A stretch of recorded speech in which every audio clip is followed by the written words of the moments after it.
Pilot Boys at?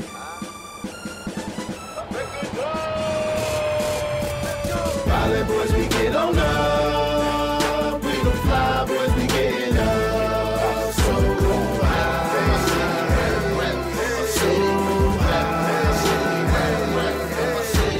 Pilot Boys, we get on up. We the fly boys, we get Pilot Boys in the building.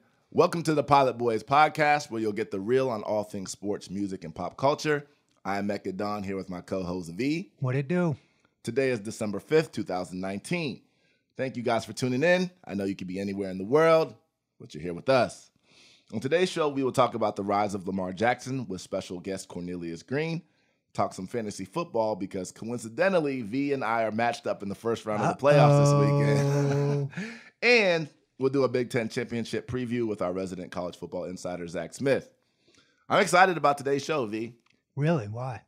Well, particularly the Lamar Jackson segment, with Cornelius Greene. Cornelius Greene was the first African-American quarterback at Ohio State who was also coincidentally asked to play wide receiver in the NFL. So there's a little bit of crossover Of course he there. was. Yeah. So there's some crossover there between his story and Lamar Jackson's story, and we'll get his insight on that. But before we officially get into the show, I'm going to rant. Ohio State beat the shit out of Michigan this weekend. But before I rant, listen to this bullshit from some Michigan radio show, Michigan podcast.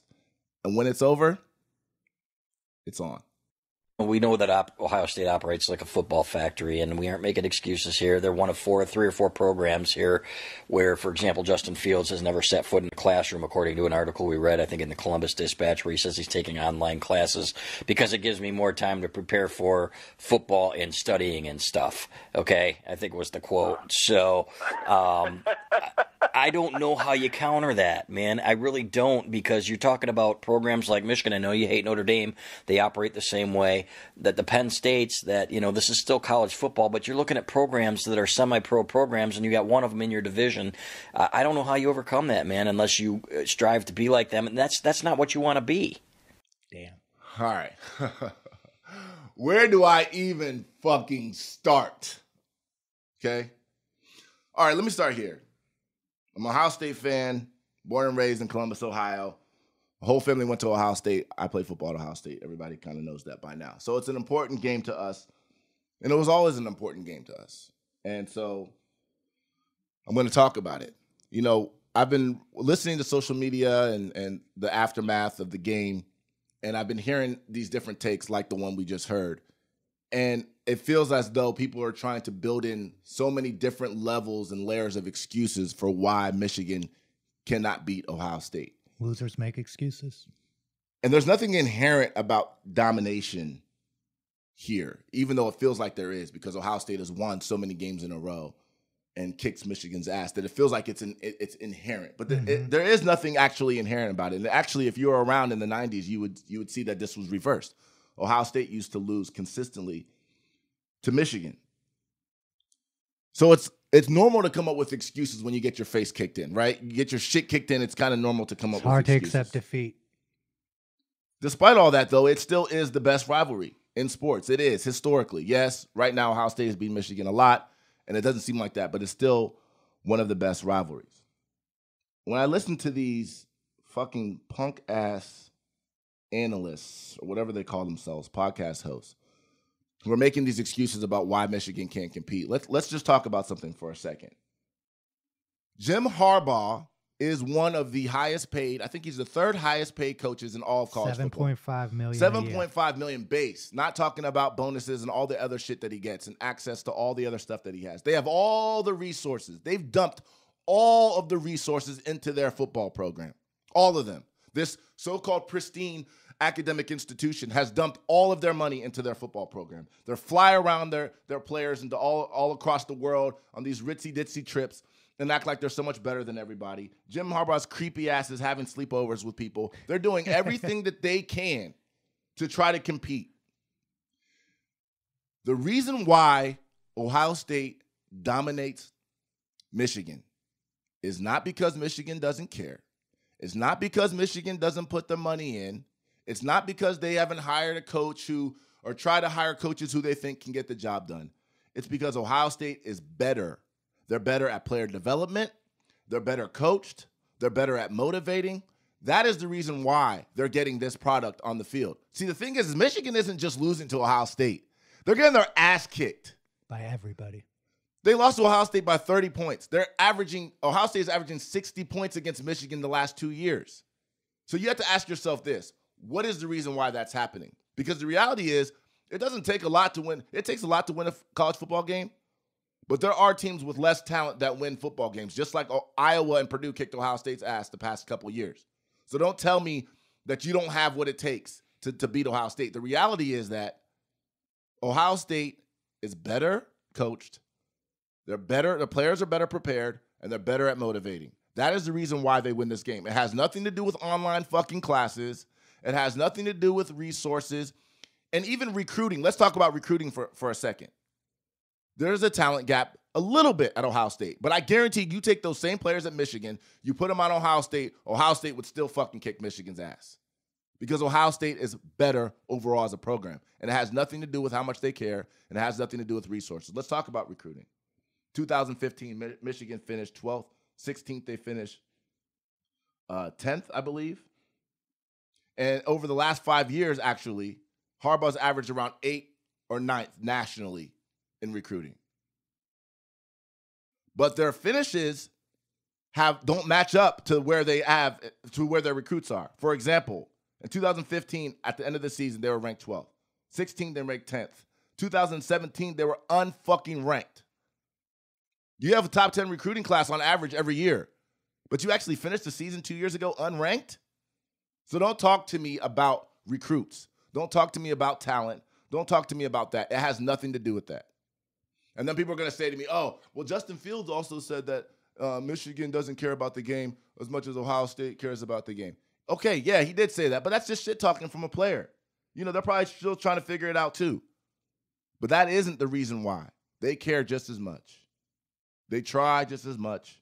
They're just not good enough. And Shane Peterson, yeah, I'm going to call him Shane Peterson. I'm not calling him Shea Patterson. His name's Shane Peterson for this fucking show. Shane Peterson was a fucking 5-star recruit that you guys got. What happened? How come he hasn't been developed? Justin Fields got here to Ohio State 7-8 months ago. It looks like fucking Superman of the world. So don't talk to me about recruiting and talent. This is about coaching. This is about building a program. This is about motivation. This is about understanding what's at stake. It has nothing to do with anything else. And the last thing I'll say, Jim Harbaugh doesn't want to get up there and answer any questions. He doesn't want to answer your insults about why there's a gap. No, you fucking get up there and you answer the questions about why is there a gap between Ohio State and Michigan. Not just why you're losing, but why are you getting your face kicked in every fucking time you play Ohio State? You sit up there with your $7.5 million ass and you answer the fucking questions while your players are playing their heart out, trying to win this game, not getting paid for it. You're getting paid $7.5 million and you don't want to answer the questions? Fuck you. And fuck you, Michigan. I honestly don't like talking about losers, so I'm not going to add anything, except for I hope they keep doing what they're doing. Go Bucks. We'll be right back.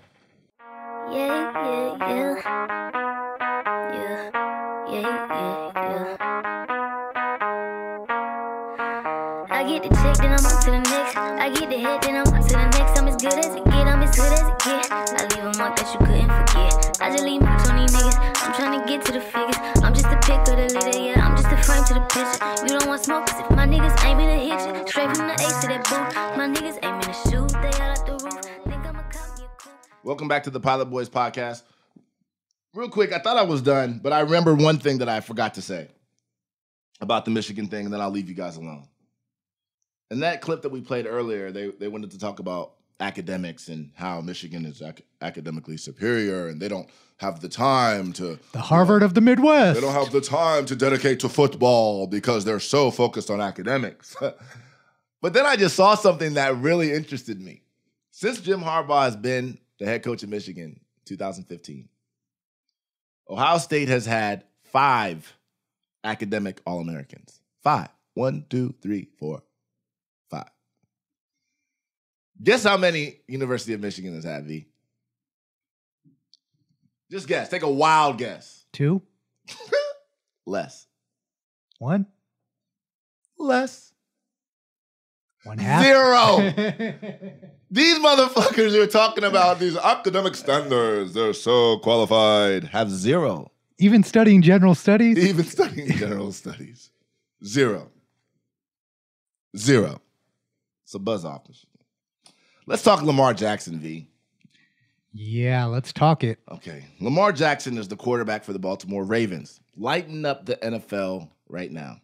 He was a Heisman Trophy winner a few years back and a standout, quote-unquote, dual threat quarterback at Louisville with amazing stats both passing and running, where he won a ton of games.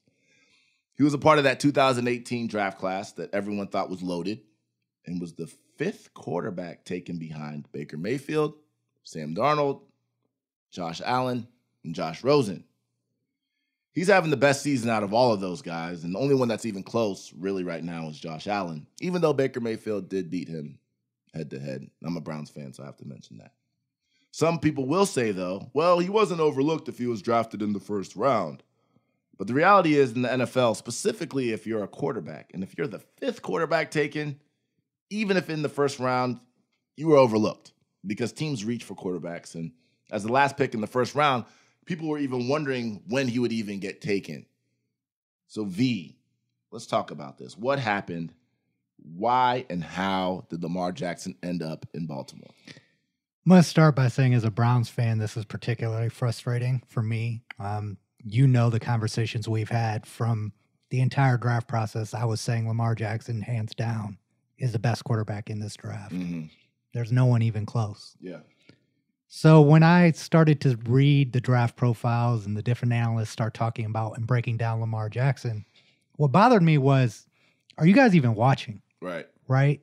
Like, they're saying he's a mobile quarterback, he runs, he's a great athlete, but are you watching him play? Because if you watch Lamar Jackson play, and anybody who really watches the film, you see he's a quarterback first. Right. The numbers say that 73% of his runs in college were designed runs. So that means that when he was in the pocket on pass plays, he was going through progressions. And the stats show that he was getting to his second and third progression, things that people look for and analysts are supposed to look for and say, hey, this quarterback has great potential. Right. His arm strength was the strongest in the draft. The guy can just flick the ball 40 yards down the field. Mm-hmm. Mm-hmm. Then they talked about his accuracy, right? 57% accuracy rate. But you look at Josh Allen's accuracy rate, 56% playing at Wyoming against who knows what DBs they were going up against. Right.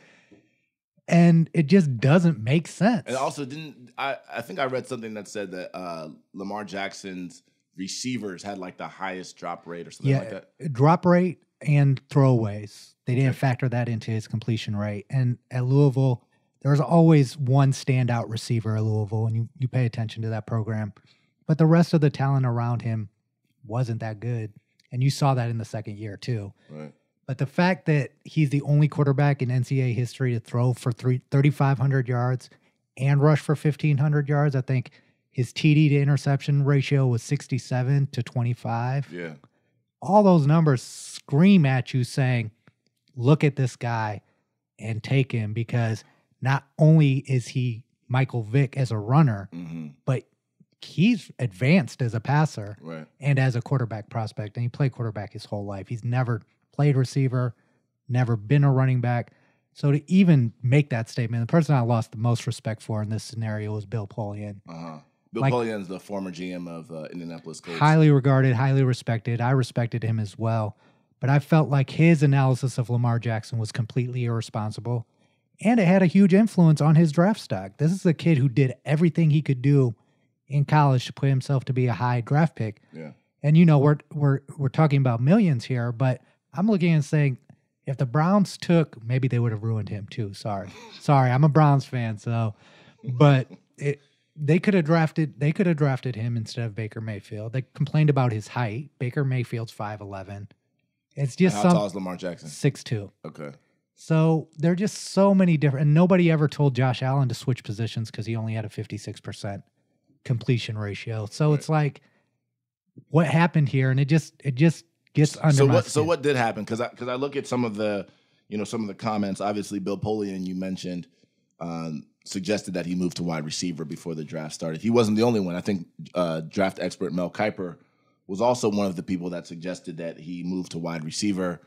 People weren't really giving him much of a chance.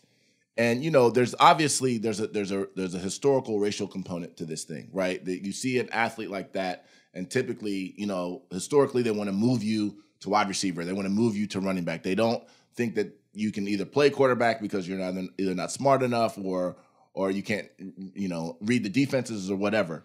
And that's part of this thing. But I guess I want to hear from you. What is it that you think that actually did happen, and why did he get overlooked the way he got overlooked? Is it just that? Is it just what I just said, or is there more to it than that? Well, I mean, I think anytime we mention race today in America, people get uncomfortable, and I feel like we need to talk about it, right? Like, it exists. Racism exists.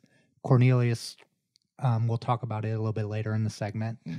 But I actually went and researched this, and the Washington Post studied NFL draft profiles and found substantial racial differences in the language used to describe quarterback prospects. Differences that are consistent with established racial stereotypes. They said a white quarterback is more likely to be discussed by citing, quote, intangible internal qualities for which he himself is responsible. However, a black quarterback is more often viewed by his physical characteristics to be judged erratic and unpredictable, and to have his successes and failures ascribed to outside forces. So what about the people who will say to you, well, Cam Newton was drafted first and Jameis Winston was drafted first and they're black. Why are you acting as if there's this huge bias when we have all these black quarterbacks throughout the league? Well, I think specifically what worked against Lamar Jackson is what works in the favor of a lot of white quarterbacks. Alex Smith was drafted, number 1 overall as predominantly an athletic quarterback. Right. Cam Newton, Jameis Winston, they look like standard pocket passers. They're not looked at like Michael Vick or some of these other athletic quarterbacks, right? And I think what worked against Lamar specifically was that he's such a superhuman athlete that people just assumed, okay, he's not a very good quarterback. He's just an athlete. Yeah. So to me, I view it as a kind of a combination of stereotyping, obviously, laziness, and actually ineptness. I was watching PTI the other day, and they were going through all of the head coaches in the NFL that were on the hot seat or who they think won't make it through the end of this year. And it was literally like a third or a half of the head coaches in the NFL who they think won't make it. And even Wilbon was saying how he thinks this is literally as far as head coaches or even coaching is concerned in the NFL, this is the worst period of time ever in the history of the sport in terms of the quality of coaching. And it's so true because when you look at the coaches, and not just in the Lamar Jackson situation, but a number of situations, the coaching is so bad. The decisions are bad. Coaches are very rigid in their ways. The way some coaches even get their jobs, being promoted or they knew someone or kind of that network that they're in that they didn't earn, that's how a lot of these coaches are actually getting jobs. And then here's the other thing when it comes to laziness, right? And this is one thing that I will give John Harbaugh, even though I just trashed his brother, I'll give John Harbaugh a lot of credit for, is that he was willing to adjust and adapt his system to the skill set of Lamar Jackson. Joe Flacco used to be his quarterback. Lamar Jackson is his quarterback now. Those two systems that they're running are nowhere even close to the same. He was willing to say, I'm going to build a system around the talent that I have. And as a result, he's been successful with Joe Flacco, and he's also now successful with Lamar Jackson. That's not laziness. That's actually taking his ego out of it and saying, I'm going to build around my players. And that's the reason why Bill Belichick and the Patriots, hate them or love them, run circles around this league because the coaching is so bad. And I also want to give credit to Ozzie Newsome and Baltimore's general management team in general. It's just like, I wish he was our GM as a Browns Hall of Famer, but the way they went about this, they knew Lamar was the best quarterback. They didn't bring him in for an interview. They let him fall to them and traded up when the opportunity presented itself. But they knew what he had and what everyone else was missing and being lazy about. Yeah. And so, I guess all we can do now, like you said, is I think it's important to talk about these things. And people don't get their panties in a bunch all the time. It's okay to talk through situations that deal with race. It's okay. In fact, talking about it a lot of times is what makes things actually get better. Right now, the Ravens are actually sitting at 10-2. They're at the top of the conference. They look like they're not going anywhere. They've beaten every good team in the league pretty much this year. Except for the Browns. The Browns beat them, and it's annoying as a Browns fan to watch it and to even talk about Lamar Jackson. But Lamar Jackson has transcended now. This is pop culture. This is not just about football. It's not just about fanhood. This is about something bigger than that. And when we get back, we are going to talk to Cornelius Greene, who was the first African-American quarterback of the Ohio State Buckeyes in the early 70s. And he's going to give us his insight on this entire Lamar Jackson situation. And you guys do not want to miss that. We'll be right back. Thanks for listening to the Pilot Boys podcast. Don't forget to subscribe on Apple and Spotify and follow us on social media at Pilot Boys Pod on Twitter and at Pilot Boys Podcast on Instagram and Facebook. Pilot Boys on YouTube. Don't forget, sharing is caring. Welcome back to the Pilot Boys podcast. Our next guest is Cornelius Greene. First African-American quarterback to play at Ohio State, 1973 to 1975. He was a starter. Led Ohio State to an undefeated season in 1973. Two-time All-Big Ten, All-American, Rose Bowl MVP, all the accolades. Also was the quarterback for two-time Heisman Trophy winner Archie Griffin. 1998, he was inducted into the Ohio State Hall of Fame and now the Rose Bowl Hall of Fame. Please welcome to the show, Cornelius Greene. Hey guys, thank you so much. This is it's a blessing to be on your guys' show, especially I look at it intergenerational with me being the older generation and you guys being the younger generations, and knowing your history and coming to ask me to be on you guys' show is an honor. Oh, no, we appreciate it. Listen, this is a great honor for us.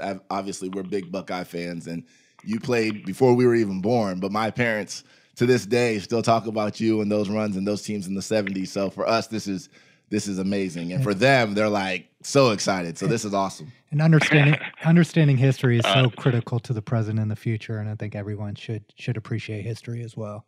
Absolutely. Thank you. So we're talking about Lamar Jackson a little bit, and we're talking about kind of his rise and obviously what he's doing with the Baltimore Ravens, but also kind of what his draft status, for example, him being the fifth quarterback selected, and people overlooking him, and some people even suggesting that he should move to wide receiver.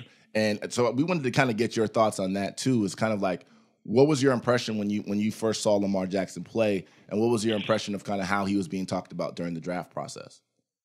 Well, first of all, when I saw Lamar at the University of Louisville, I couldn't believe what I was seeing. I mean, the kid was a drop-back passer in addition to running the option perfectly.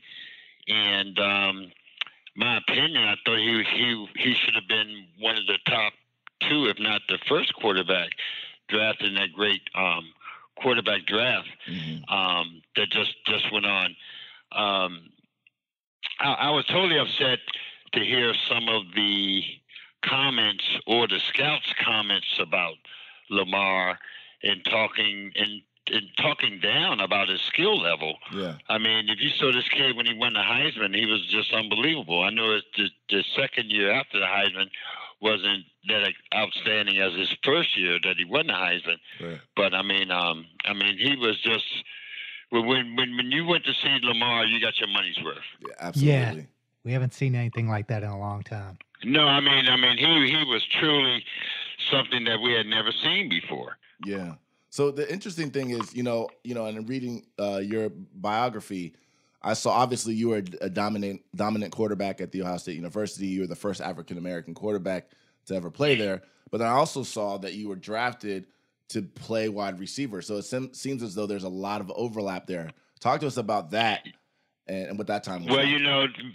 America, and back in my day, there were 17 rounds, and now you only have 7. So I was drafted in the 11th round. So if it was a day's time, I'd have been a free agent. I wouldn't even been drafted. Right. And so I was really upset about that.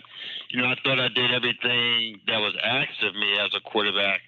But, our style of ball was obviously running the ball. Right. But, you had Richard Todd back in the day, and this name probably don't ring a bell to you guys, but he was a quarterback at Alabama. And they ran the wishbone, and he got drafted first round. So, but of course, Richard's white, and I'm an African-American, but you put two quarterbacks who were all Americans. You put two quarterbacks, one black, one white, in the running offenses. He was in Alabama, and he go first round, but he's not considered a running quarterback. He's considered a quarterback. Right. And so they're always going to put those limitations on us. But one great thing I like about Lamar Jackson is that he was very much like me. He didn't let coaches' opinions bother him. If a coach thought he was not a quarterback, he moved on. Right. He went to where he thought a quarterback coach thought he was great. Mm-hmm. And Louisville's coach thought he was great. And obviously Baltimore moved up in the draft to draft this guy, and they thought he was great. Right. So he's proven everybody wrong. But you know, as an athlete, a coach's opinion is only opinion. Right. And what some athletes do is start believing what that coach's opinion of them is. Yes. And if that coach's opinion is negative, you don't let that get in your head. Right. You move on. You say, no, I'm not believing what this guy thinks I am. Sure. And I think that's what makes Lamar so good, because he's proving all these guys wrong right now. That's what I love he's about on him, top. Yeah, but you gotta love his spirit. And he's doing it Because humbly. He's not that Cam Newton type quarterback, where all eyes are on me. All eyes are on him, but his teammates love him, and he's not that type of guy who wants to take all the credit as well. Right. So, and that's one thing I love about Lamar is he's, he's a humble superstar, and he has a quiet confidence about himself. He knows what his skill set and his abilities are. And you're right. He hasn't let that limit him. And, the beautiful thing is that he's also found an organization and a coach that believes in him. But one thing I want to transition to a little bit is I want to talk about your time at Ohio State, and not just Ohio State, but kind of the landscape of college football in that time period. Right. Early 70s, being the first African-American quarterback at Ohio State, with, high expectations, but also a lot of racism and stereotyping and so on and so forth. What was that period like for you? And then also coming from Washington, D.C. to Columbus, Ohio, talk to us a little bit about that. Well, I'll start with coming from D.C. back in the 70s. We was considered, no doubt, Chocolate City. Mm-hmm. So, we was a big African-American town. Right. And so coming here at Ohio State, you probably wouldn't believe that. We only had 500 African-Americans out of 50,000 students. Wow. So we was only a half of 1% of the student body. If you can visualize that, because you guys go there, you can see how the campus is shaped now. Sure. So I signed to come here, and in 1972, me, Archie, and Woodrow Roach, it was only 3 African Americans that Ohio State signed in the 1972 class out of 18 guys. So, of course, when the word got out that Ohio State had an African American quarterback, the letters started flying in from the Klan and all. I was averaging 50 to 100 letters a week. Wow. Racial hate mail. I would answer the phone and get death threat calls. So, and the N-word was used quite a bit as well. Yeah, but, I was from D.C., so, I grew up in a town where when I was 9 years old in 1963, I grew up about 5 blocks from the Capitol, and all these people came to D.C. protesting August 28, 1963. And I followed them. I was 9 years old.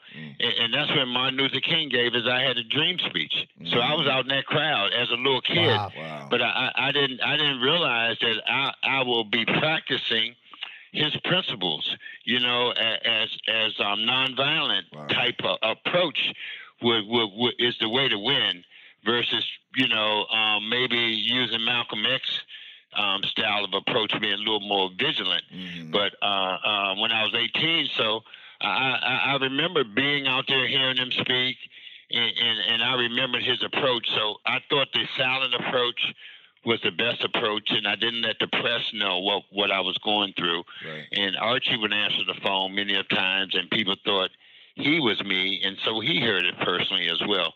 So it was a tough time, guys, but my freshman year, I developed an ulcer, because of that type pressure. In addition to playing football is enough pressure, let alone to add that pressure on on top of it. And then being away from home too, kind of added on as well. So my first game we played Minnesota here at home, and the first 5 times we had the ball, we scored. So we won 56-7. And man, I haven't gotten a letter since. That's how you shut them up, right? That's how you shut them up. Yeah, there you go. You know, so winning, I guess winning cures all. You know, so man, I never got any racial things at all. But you know, the other good side was my teammates, black and white. Man, we were all teammates, and that was a good thing for me to learn. But I'm learning too because you know I'm coming from Washington D.C. where we was like 95% African American city. So elementary, junior high, and high school, I went to schools that were at least 98% all African American. So here's the first time that now I'm the minority on the football team. So there was a lot for me to learn as well, and I'm glad I had that learning experience. Sure. Yeah. And how was the support system for you? Obviously, this is a tough time. It was also Woody recruiting the first black quarterback. Did you guys have conversations about this? The support, I would say my support system was really good because, you know, football is like a fraternity, and you spend so much time with the guys. And so once I've learned how to adjust my time and things like that, was really good. But in terms of blending in as a student was tough. Yeah. You know, you go to these big classes and, you know, it might be 1 or 2 African Americans out of maybe, you know, 60, 70 kids in class. Was kind of intimidating. You said there were how many on the my first 2 years I was very intimidated just in terms of going to school. And then you're a little more intimidated when everybody in class know who you are. Right. And you don't know anybody else. Right. So you know how that might be, Mecca. You know everybody know you play football. Right. And then they're going to look at you a little differently. Yeah. We were looked at a little differently anyway because we was on scholarship. Yeah. Right. Yeah. You know, when you look at everybody else, somebody else can be on scholarship, but you don't know they're on scholarship. right. You know? Right. So you sticking out like a sore thumb, man. So let me talk. You got to go through that as well. Let me ask you another question too. Slightly off the subject. You know, you obviously play big Division I ball, and you've seen it grow. You've seen the product grow from the early '70s to what it is now. Now it's you know, full stadiums, full, you know, money everywhere, right? And sponsors and endorsements and everything, and endorsements of the program. What do you think it should happen with, you know, the athletes, the scholar athletes, so to speak, when it comes to being able to get paid or being able to make money off their likeness? How do you view that issue, especially seeing it grow from where it was? Yeah. I mean, let's say this. You know, I was the first to wear the number 7 to make it as popular as it is, and Archie made 45 popular. Right. And you know, me and Archie didn't even have a number, so we couldn't even afford our own jerseys. Wow. And here you go to every department store, they selling out number 7 jerseys, our likeness, and they selling out 45s. And guess what? We got a quarter every 3 months. We got $9 check for our laundry. Wow. We got $9 every 3 months for our laundry. And here I went to 4 straight Rose Bowls, and my parents couldn't even afford to come see me play. Yeah. Wow. So I played 4 Rose Bowls, and I'm an MVP in a Rose Bowl game. And here my parents from D.C. couldn't even afford to come out and see me play. So, yeah, I'm all in for at least giving these kids some money so their parents can come see them play. Right. But they should have a stipend. Yeah. I mean, because right now it's just ridiculous the money Ohio State is making, because when Woody was here, he would never let Subway or beer being sold in that arena. I mean, Woody was totally against any outside vendors outside of Ohio State making any money off of Ohio State or sharing revenue like that, you know, naming rights and things like that. Woody was totally against all that stuff. And now that's all we do. Right. And you know, I think it's hard for a coach making $5 million trying to tell a kid about education. Right. You know? Right. Exactly. You know, you don't have any money, man. And then you got the Chase Young, who's from D.C. area. He went to DeMatha, where my son went to school at DeMatha. Yeah. And he's got to borrow money. to get his girlfriend to go see him play in the Rose Bowl, and then he gets suspended for 2 games. And I'm thinking if someone borrows money from a family member, it's none of the school's business. Right. I 100% agree with you. And, it's interesting, like I said, I'm V and I are in 100% agreement, and on the show we're going to talk about that a lot and kind of expose kind of the hypocrisy behind the NCAA. And so it's awesome to hear your opinion on it as well as someone who was one of the pioneers of kind of developing this game. But we're going to switch gears a little bit. I know we don't have enough time, and so we're going to lighten the load a little bit and ask you a couple questions that are kind of fun that we ask everybody who comes on the show. They have to answer these 2 questions. So the first question I'll ask you is, give us your top 5 athletes of all time. So, and that could just be the top 5 guys or females who have influenced you either now or even throughout your career when you were playing. Well, one guy you probably never heard of is from my neighborhood because, no one from my neighborhood ever went anywhere. And Willie Woods played for the Green Bay Packers, played in the first 2 Super Bowls, was lived right down the street. So as I was coming up as an athlete, everybody would say, "Oh, you're gonna be like Willie Woods." So he was my first kind of person that I looked up to. Okay. And then I would say O.J. Simpson, if you can believe that. I was a big O.J. Simpson fan because I used to watch the Rose Bowls, and of course USC back in the day were in the Rose Bowl. I never thought I would be playing in a Rose Bowl. And then, I always go back, since I'm 65, like Wilt Chamberlain and Bill Russell. Yeah. Those type of people were my influence. Quarterbacking, there was no one of my color that I could relate to, but Fan Tarkington was probably a scrambling type quarterback in the NFL, which was very unusual. So I would say those guys, just off the top of my head. Yeah, no, that's great. And you said you were from Chocolate City, so I know you know your music as well. So who are your top 5 musicians or artists of all time?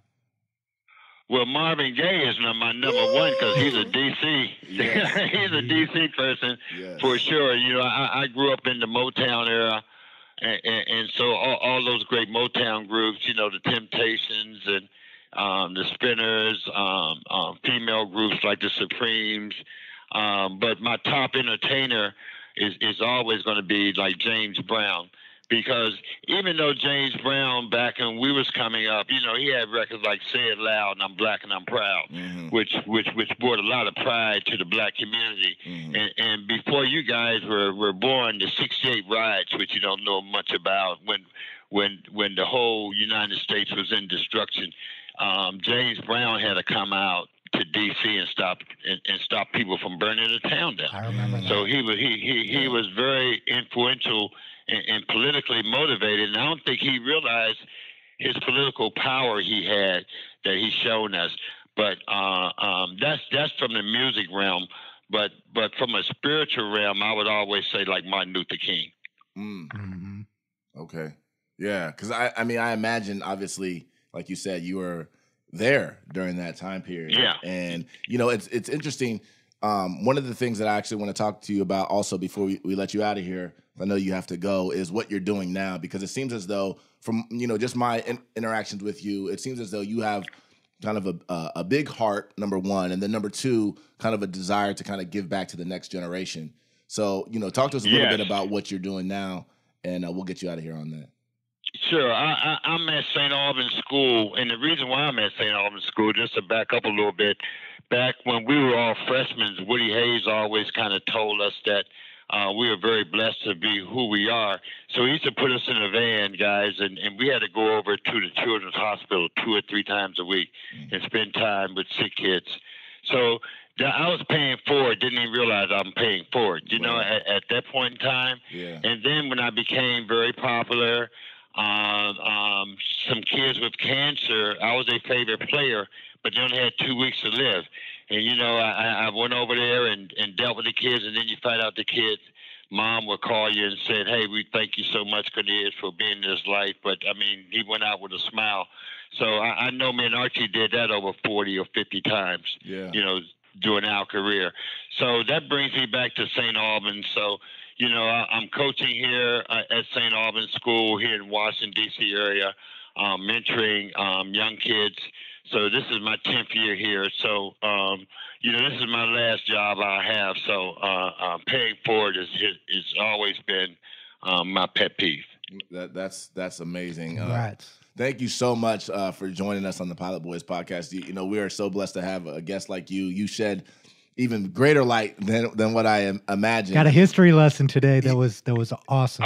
Thanks, V. Thanks, Emeka, man. And look, I apologize that my time is short today because I'm sub-teaching here at St. Albans, but I would love to come back on, man, and spend a little bit more time with you guys. So feel free to reach back out to me, okay? Absolutely. Definitely. Will, man. Take care. Have a good day. You too. All right, V. Take care, All my right, friend. take care. All right, we'll be right back. Okay. All right, Emeka. Blessings. I can't get distracted. I'm chasing the bag. I'm chasing the bag. I'm chasing the bag, yeah. I'm chasing the bag. It's too bad cause I gotta pass on. Can't get distracted. I'm chasing the bag. I'm chasing the bag, yeah,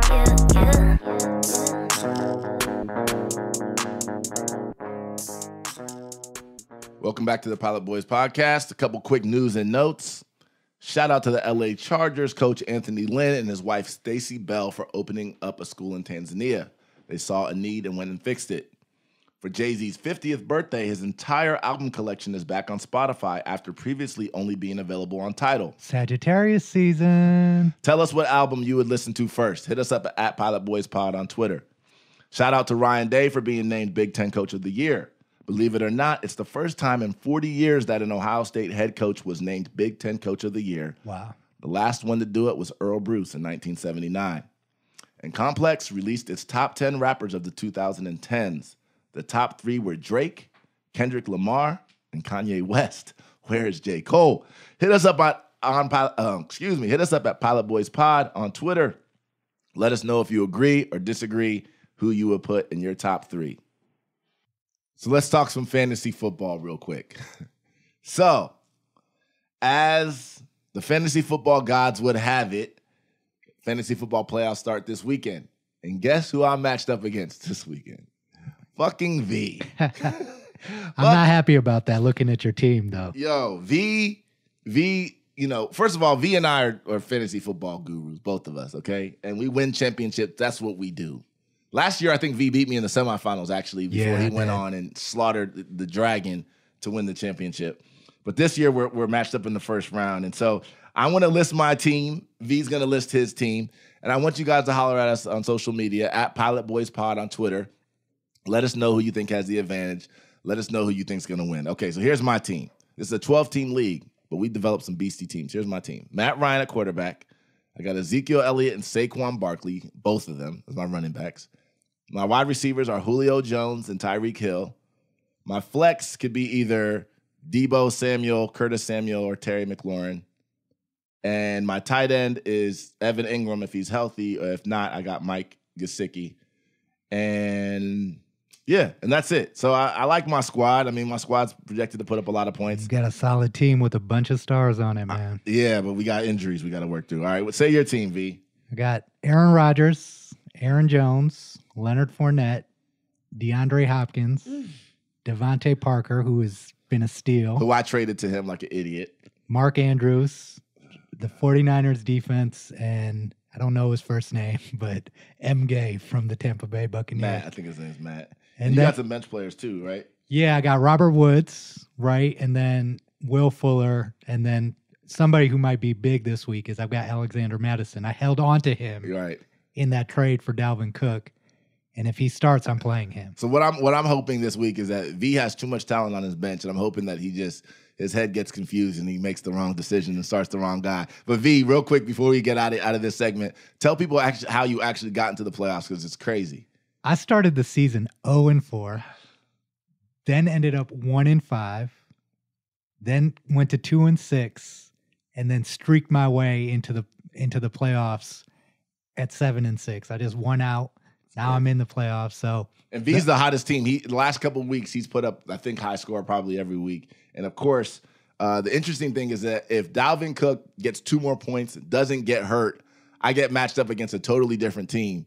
And, of course, that happened, and now I got to play V. So, yeah, let us know at Pilot Boys Pod on Twitter. Let us know who you think is going to win this matchup, and I'm sure you're going to hear about it next week. Hey, guys, love the Pilot Boys podcast? Well, then support us on Patreon. Supporters can pledge as little as $1, and we have some cool perks on there. Check out www.patreon.com/Pilot Boys Podcast and show some love today. Welcome back to the Pilot Boys Podcast. We're going to talk some Big Ten football this weekend. Big Ten Championship. Ohio State, who just beat Michigan really badly, and Wisconsin, who just beat Minnesota equally as badly, are going to face off again in the Big Ten Championship this Saturday.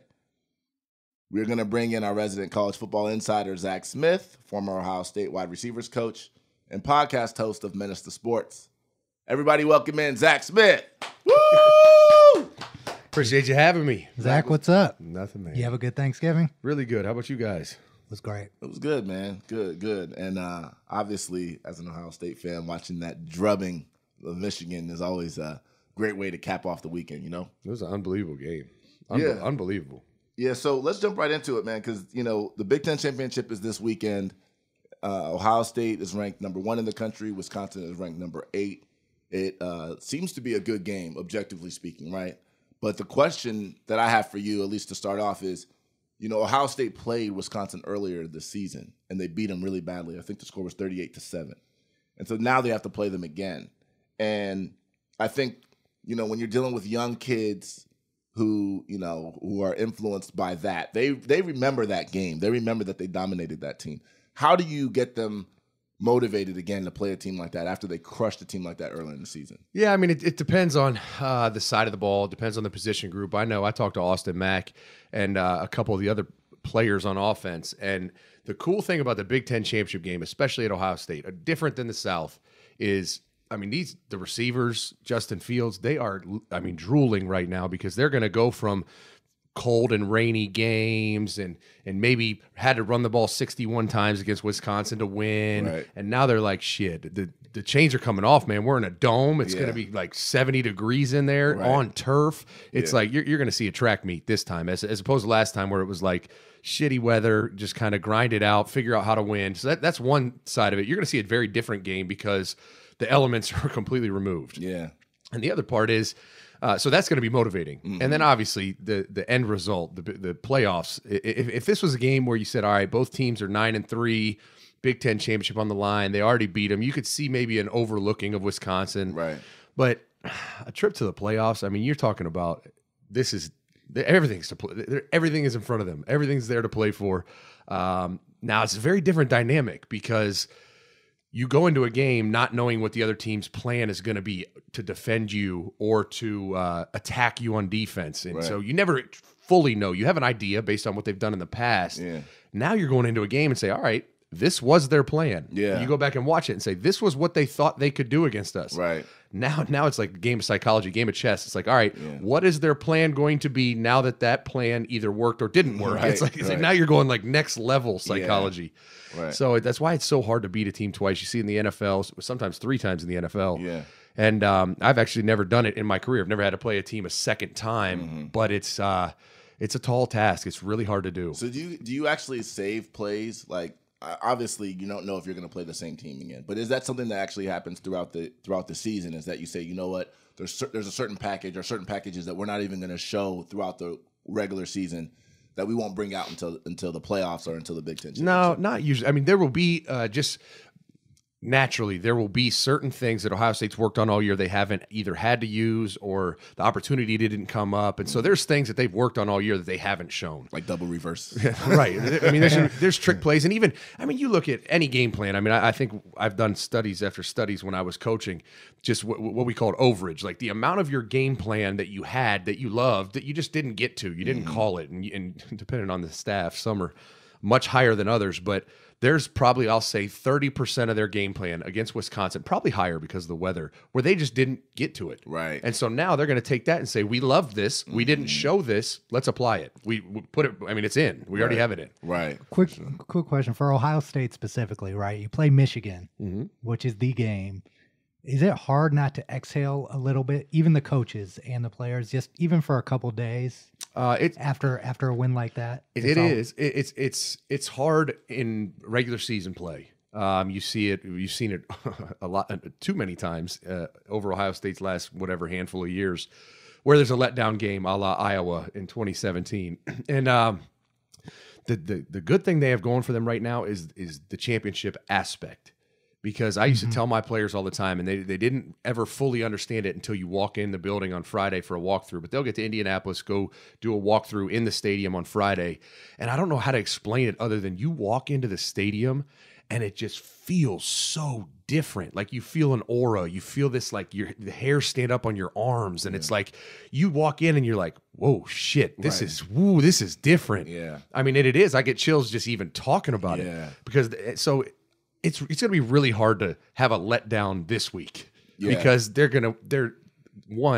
Ryan Day and Mickey Marotti are absolutely just building this up. Championship week. I mean, all week is going to feel different. Yeah. And then when they show up in Indianapolis, it's going to feel so different. I love going to that game. That stadium is special. Oh, it is. Right when you walk in, you know something big is about to happen. And there's something about, we had it in the SEC also when I was at Florida because we played in Atlanta at the old Falcon Stadium. Yeah. And it's just something different. You play outdoors all the time. You know, no one really plays in a dome nowadays. Right. And you go in and it's like NFL Stadium in a dome, and it's like, this just feels different. Right. Like it's like a bowl game or it's like a playoff. Well, interestingly enough, I think you mentioned this earlier, Ohio State, I don't even think we've played in a dome this year or that type of atmosphere. And one of the, I think, considerable advantages that Ohio State has, particularly in the Big Ten, is speed.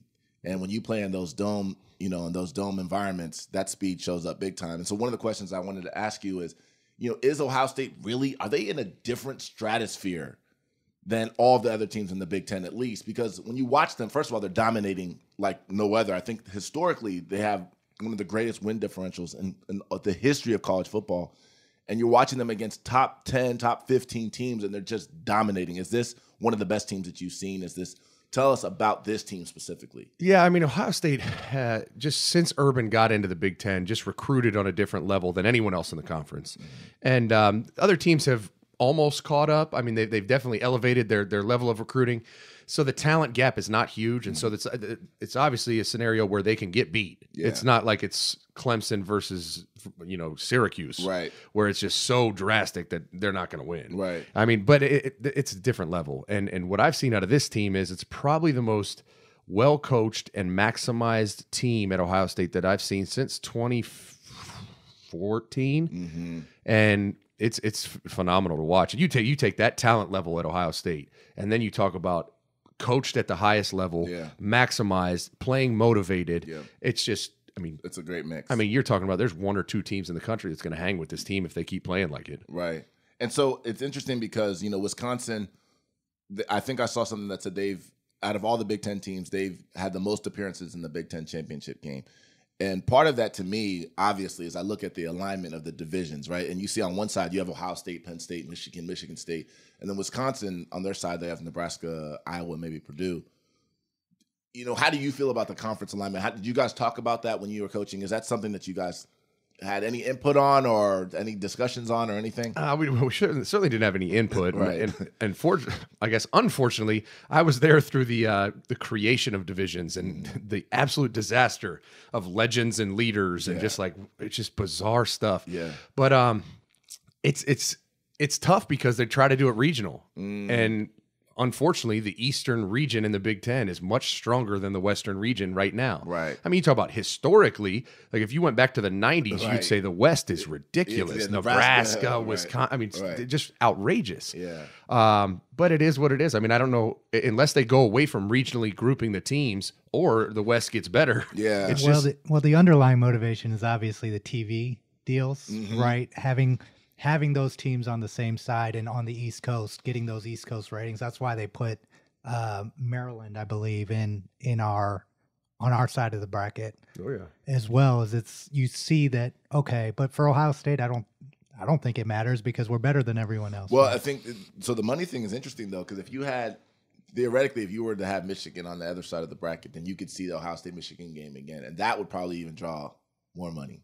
That's true. So That's true. it's interesting. But money obviously plays into it, which actually is a great segue to kind of one of my next questions, which is the money, right? Let's talk money, because I think one of the things that doesn't get talked about a lot in college football discussions is money. It's like almost taboo to talk about it, but we know it fucking exists, right? So from a coach's perspective, you're going, into a game like last week, for example, or maybe a few weeks ago against Penn State, and if you lose this game, you may not go to the Big Ten championship, and that could have a rollover effect into a number of other things. How much, as a coach, do you actually think about the bonuses that are upcoming or the money that's upcoming? Like, I know you have a job to do, but it is a job just like everyone else. We all think about it. Yeah, I mean, it's definitely an afterthought. I mean, it's coming. It's going to be a substantial check. Yeah. And so it's not really that relevant in your present mind.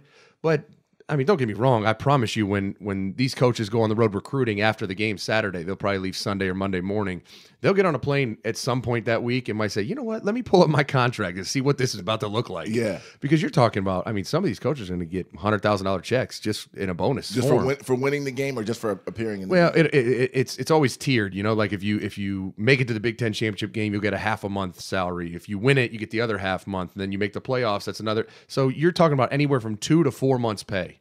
Wow. And you're talking about a coach that makes $500,000 a year, four months pay. That's ridiculous. Right. I mean, that's more than 2 people make nationally average combined. 100%, in one check. Yeah. And I think I talked about it on my show a while back when Michigan played Michigan State in it must have been 2016 or 17. 2017.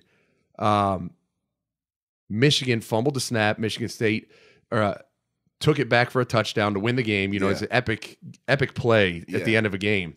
And it cost the Ohio State staff $1.8 million in bonuses just because they lost that game. Yeah. I mean, I guess you could blame. Oh, this is 2015. It must have been 2015. Either way. 2015. Either way. Yeah. Because we lost to Michigan State, and then because they beat Michigan on the last play of the game, they ended up going over us. Right. And so we were out of the playoffs, and I think it was $1.8 million. Yeah. That's just in bonuses. Yeah. Yeah. Does that the money aspect of this thing and playing an extra game when you're going into the playoffs as well, how do you think these championship games affect the overall health and wellness of the team, and if it's too many games?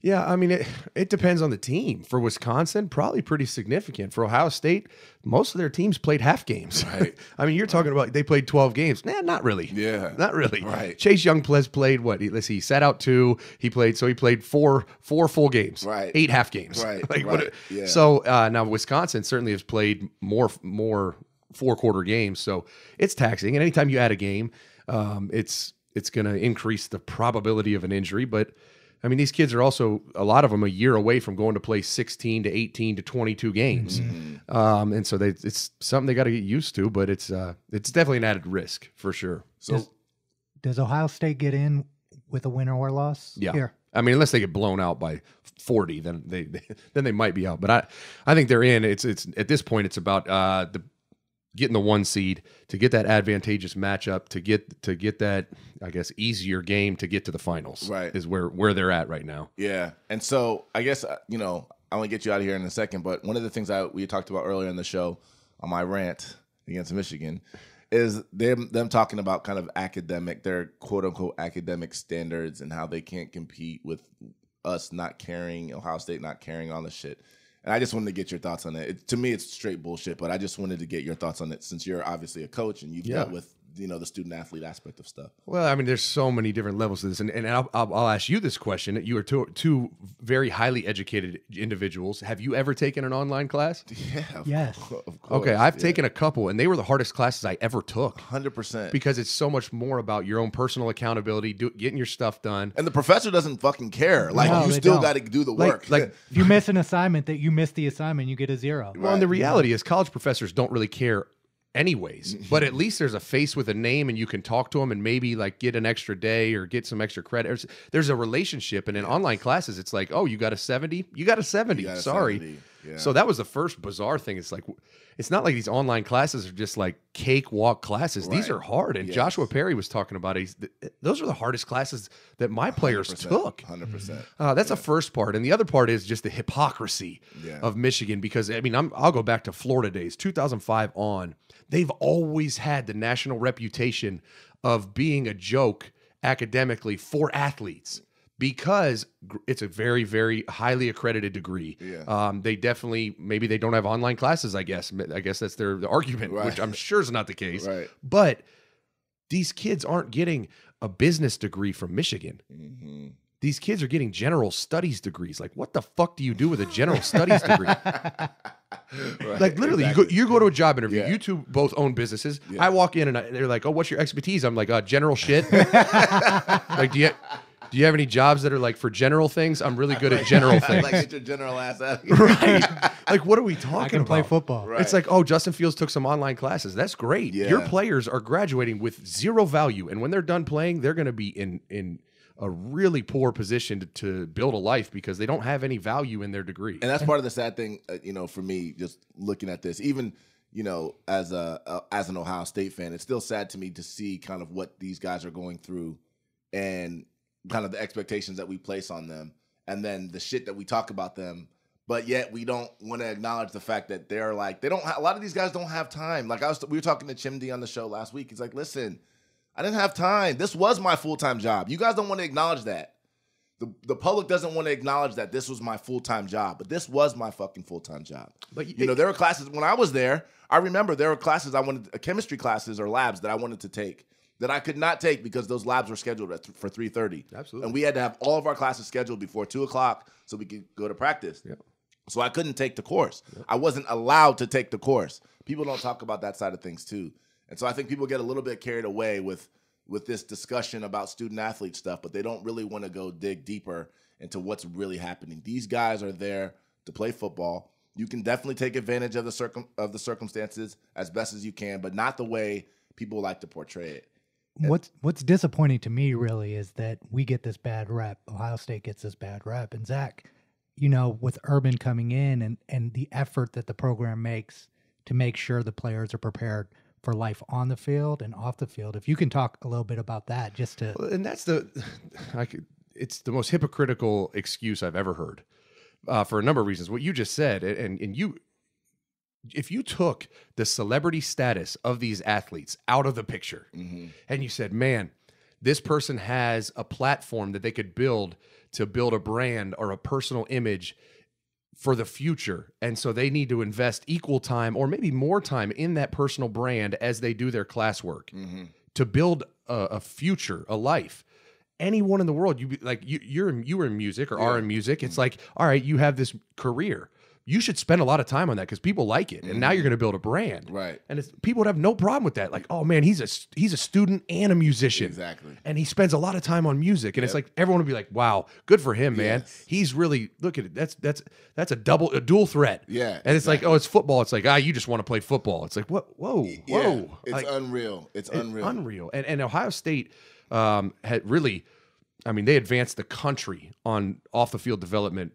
You see it everywhere now. Everyone has programs to help their student athletes, secure a career, secure a future. And Ohio State and Urban Meyer were on the forefront of that.